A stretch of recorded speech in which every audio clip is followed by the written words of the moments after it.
Hola, ¿cómo están? Hoy es 18 de mayo de 2022. Voy a contar otro testimonio. Para dar contexto, hemos tenido y tenemos, porque todavía no ha terminado, las reuniones de la comisión de nombramiento. En esa comisión de nombramiento también estoy yo. Y tenía mucha expectativa de la comisión de nombramiento porque es la primera en la que participo y porque hemos hecho una vigilia como iglesia para pedir que Dios dirija, entre otros temas eclesiásticos, la comisión de nombramiento. Que no se nombre persona que Dios no quiere que se nombre y que no veamos simplemente el exterior, sino que veamos el corazón si es conforme al corazón de Dios. Entonces, para esto lo primero que teníamos que hacer era orar. Y no simplemente hacer una oración para que Dios bendiga la reunión de forma rápida, sino realmente tener una reunión de oración y darle el peso y la importancia que esto tiene. Ya en algún testimonio anterior he contado que cuando se usaron métodos humanos durante mucho tiempo para conseguir que crezcan la cantidad de jóvenes, que aparezcan las clases de escuela sabática después de la pandemia, los maestros, no funcionó para nada. Y gloria a Dios que no funcionó, porque hay un párrafo en El deseo de todas las gentes, que es uno de mis favoritos, que dice que cuando los hombres hacen un trabajo para Dios y tienen éxito, corren el riesgo de tener confianza propia y de empezar a confiar en los métodos humanos en lugar de en Dios. Y que entonces propenden a orar menos y por lo tanto a tener menos fe. Y que de repente hacen su actividad su salvador. Que eso le pasó a los discípulos. Y menciona que por supuesto debemos trabajar fervientemente para la salvación de los perdidos, tanto adentro como afuera de la iglesia, pero que hay que tomar tiempo a solas para orar, meditar y estudiar la palabra. Entonces, debido a esto, empezamos a hacer vigilias a demanda según los temas eclesiásticos que vamos teniendo para resolver. Y para la comisión de nombramiento no fue la excepción. Dicho esto,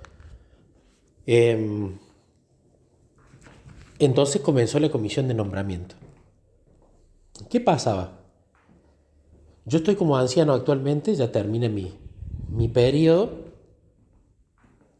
y estaba como anciano consejero para publicaciones y escuela sabática, que en algún otro testimonio conté también cómo Jesús dirigió eso. La cuestión es que la directora de escuela sabática, después de muchos años y muchas cargas y asuntos personales, decide que después de muchos años es mejor dejar el cargo y dar lugar a que Dios use a otra persona. Entonces, en una de las charlas con Luciana me decía muy acertadamente: a mí me parece que te lo van a terminar ofreciendo a vos, porque estás como maestro de escuela sabática, porque estudias la Biblia, porque has trabajado mucho con la directora en la escuela sabática, y entonces yo creo que naturalmente te lo van a ofrecer a vos. Y la verdad es que cuando ella me comenta esta idea, yo digo, es cierto, es muy posible. Y si bien estoy en un periodo de empezar a hacer únicamente lo que Jesús quiere, no lo que simplemente se me ofrece, y no ponerme cargas que Dios no pidió, esta idea empezó a coquetear en mi mente. Es probable que me ofrezcan la dirección de la escuela sabática. Y en definitiva, cuando lo pensé, me dio ganas y me gustó la idea. El director de escuela sabática es un lindo cargo, mucha responsabilidad. Pero por supuesto le dije a Jesús: Jesús, acá hay ganas, pero ya me ha pasado otras veces donde, a pesar que parece que eso es trabajar para Dios, Jesús dice: no, yo te quiero acá. Yo no te pedí esto. Entonces, bueno, simplemente lo charlé con Jesús, le comenté que quería su confirmación antes de que empiece la comisión de nombramientos, porque si él confirmaba que sí y me ofrecían otro cargo, yo tenía que rechazarlo. Pero si me confirmaba que no, tenía que entender que no. La cuestión que uno de los días, incluso el día antes de la primera junta de nombramiento, meditando sobre Gedeón y sin apuro realmente para saber, porque ese es también otro enemigo, cuando estamos apurados porque Dios confirme y ansiosos, muchas veces vemos cosas donde no las hay. O queremos que las piezas del rompecabezas, como a mí me gusta decir que es la voluntad de Dios y que son las confirmaciones, la voluntad de Dios es el rompecabezas armado y sus confirmaciones son las piezas. Muchas veces, como queremos que algo sea la voluntad de Dios, tratamos de que una encastre a la fuerza con otra y no funciona así el rompecabezas, tiene que encajar naturalmente. Entonces, haciendo esta lectura meditativa de la Biblia, me tocaba leer Gedeón y estuve leyendo y meditando el texto bíblico, los comentarios de Elena y el capítulo de Patriarcas y Profetas sobre Gedeón. Y Jesús habló muy claro a mi corazón. Gedeón, que si bien era un obrero, digamos, importante, en un momento Jesús lo manda a voltear todos los ídolos de la ciudad donde él vivía, donde estaba su padre, que él lo hace de noche. Hubo un enojo del pueblo que lo quiso matar, Gedeón fue protegido por Dios, pero después Dios le manda a hacer un sacrificio allí. Y Gedeón entró en una dicotomía porque dijo, me está mandando Dios a hacer un sacrificio. Pero por el otro lado, los sacrificios los hacen los sacerdotes. Y yo no soy sacerdote, estaría oficiando mal. Pero como entendió que Dios lo mandaba y que Dios iba a hacer esta excepción para dar testimonio, lo ejecutó. Y estuvo bien, siguió la voluntad de Dios. Después a Gedeón, cuando lo quisieron coronar rey, era una votación unánime de todo el pueblo. Este es el mejor rey que podemos tener. Pero de Gedeón dijo, a ver, ¿qué dice la ley de Dios? No, la ley de Dios dice que esto es una teocracia. Yo no puedo ser el rey. Y rechazó el cargo, a pesar de que todos lo vociferaban y lo querían poner en esa posición.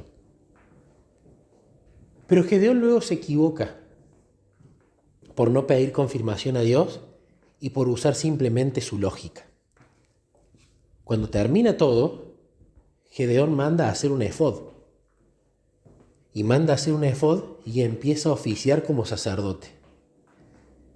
Y Elena cuenta que todo lo que él había ganado como instrumento de Dios en cuanto a derribar la idolatría y traer a Israel de vuelta a tener una relación con Dios, por ese error del efod y de él ejercer el sacerdocio que nunca fue pedido por Dios, sino que fue una conclusión lógica de él pensando, Dios me pidió que sacrifique en la piedra, en el altar.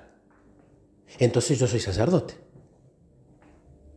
Cuando él muere, ese efod sirvió para el culto idolátrico del pueblo y todo lo que había ganado Dios a través de Gedeón lo perdió por lo que hizo Gedeón y que la gente tomó sus decisiones y volvió a la idolatría.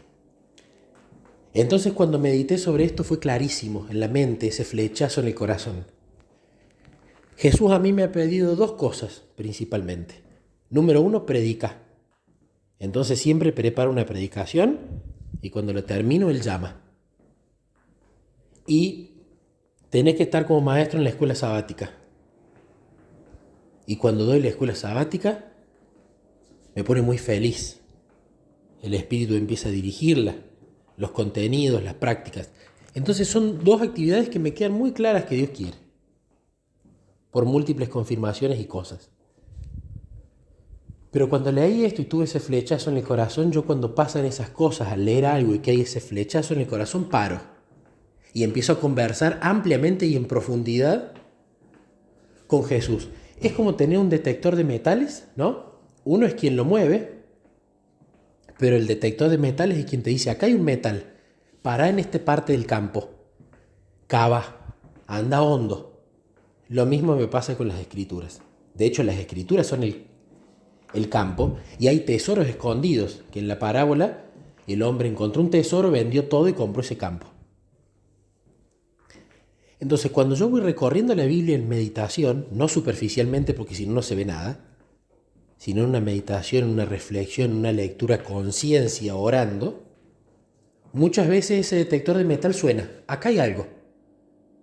Y ahí paro y escargo la superficie para ver si encuentro una gema, un tesoro, que puede ser una reprensión, puede ser un pecado, puede ser un mimo de Jesús, puede ser alguien por quien interceder, puede ser una confirmación, como en este caso. Y en este caso, cuando analicé esta historia, digo, claro, Jesús, vos me pediste que predique, pero no me pediste que estudie teología y sea pastor. Entonces, si yo por tu pedido de predicación voy y estudio teología para ser pastor, estoy haciendo lo mismo que Gedeón. Como le pediste que sacrifique, una vez entendió que tiene que ser sacerdote. De la misma manera, vos a mí me has sido muy explícito, y muchas veces en contra de mi voluntad, de que sea maestro de escuela sabática. Pero nunca me pediste que sea director. Entonces mi lógica puede decir, si predico, entonces voy a estudiar teología para ser pastor.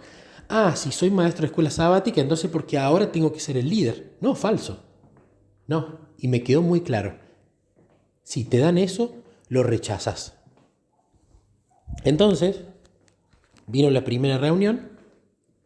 Yo tenía claro que tenía que predicar. Tenía claro que tenía que ser maestro de escuela sabática. Pero no sabía qué iba a pasar con respecto a si me reelegían anciano. En su momento Jesús me mostró que me iban a ofrecer un cargo y me ofrecieron el cargo de anciano. Pedí las confirmaciones, vinieron y acepté el cargo de anciano. También proveyó los dos ministerios en los que yo tenía que estar, publicaciones y escuela sabática.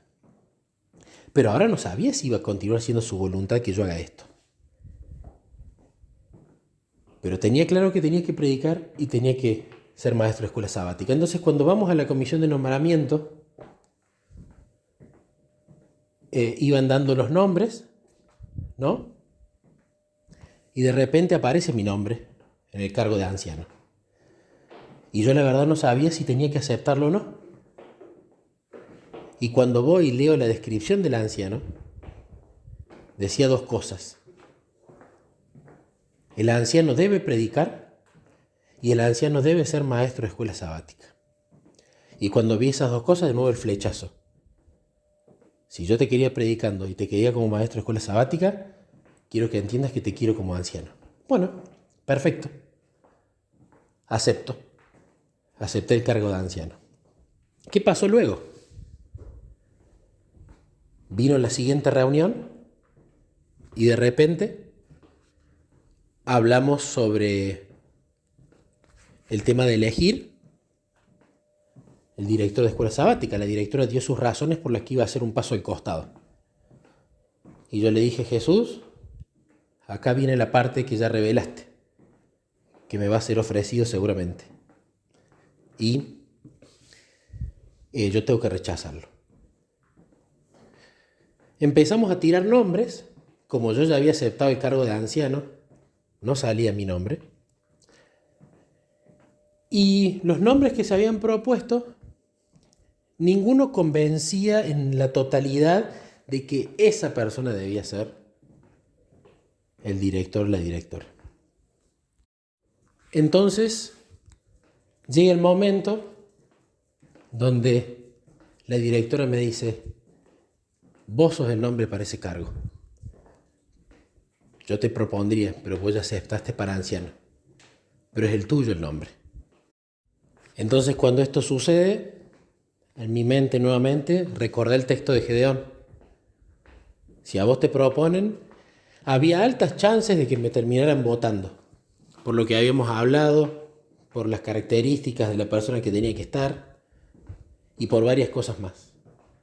Pero yo le dije a la directora, no me propongas, ya te voy a contar por qué. Y tiene que ver con lo que te había dicho antes. Yo a ella le había contado, en una charla anterior que habíamos tenido, de que Jesús había revelado un lugar donde no tenía que aceptar.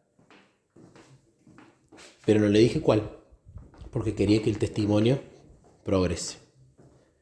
Entonces ahí ella entendió, no es acá. Lo más lindo fue que no nos convencían los nombres, necesitamos orar mucho, porque en la escuela sabática muchas veces se cree que actividad misionera es el departamento más importante. Desde mi punto de vista, en estos tiempos no. ¿Por qué? Porque hoy en día el evangelismo principal tiene que ser hecho adentro, para reavivar a los miembros, para que tengan una relación con Cristo, para que los que entren realmente encuentren a amigos de Jesús dentro. En lugar de preocuparnos por los blancos bautismales, los eventos, el traer muchísima gente, hay que reavivar a la iglesia adentro. Entonces el mayor campo de evangelismo es adentro. Por lo tanto, el departamento abocado a eso, el corazón de la iglesia, es la escuela sabática. Entonces, este nombre de un hombre o de una mujer debía ser algo realmente dirigido por Dios. Entonces, en ese momento, charlando con Jesús, iba charlando sobre cada uno de los nombres y la verdad no tenía un voto formado.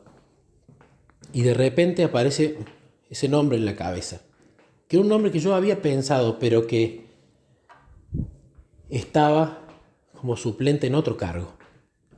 Entonces comento el nombre, argumento el porqué, argumento las distintas razones por las cuales creo que era una persona idónea en cuanto a relación con Dios y en cuanto a cualidades con respecto al departamento. Se propone el nombre, se apoya y sale votado de manera unánime. Cuando esto pasó me puso feliz. Feliz por dos cosas. Número uno, me puso feliz porque el testimonio, clic, cerró. Por supuesto faltaba saber si esta persona iba a aceptar, que terminó aceptando. Pero segundo, porque me hizo acordar mucho a Jonatán y a David.